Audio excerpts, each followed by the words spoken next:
পশ্চিমবঙ্গের জন্য উল্লেখযোগ্য ওয়েদার সিস্টেম সেভাবে কিছু নেই। তো আগামী ১ সপ্তাহ প্রধানত শুষ্ক, পরিষ্কার ওয়েদারই থাকবে। সকালের দিকে কুয়াশা থাকার সম্ভাবনা রয়েছে।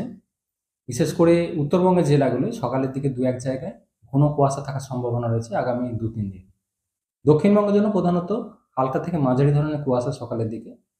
আর পশ্চিমের জেলাগুলোয় বিশেষ করে বীরভূম, পশ্চিম বর্ধমান, পূর্ব বর্ধমান এবং মুর্শিদাবাদ, মেনলি এই জেলাগুলো ২-১ জায়গায় হয়তো ঘন কুয়াশা থাকার সম্ভাবনা থাকছে সকালের দিকে।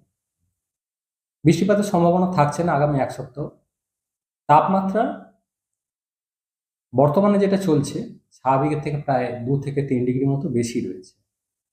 কলকাতা পার্শ্ববর্তী অঞ্চলে গত ২৪ ঘন্টায় ছিল সর্বনিম্ন ১৬.৬ ডিগ্রির কাছাকাছি, যেখানে স্বাভাবিকের সময় থাকার কথা ১৪ ডিগ্রির কাছাকাছি। তো ১১ তারিখ থেকে মোটামুটি রাতের তাপমাত্রা আবার কমবে।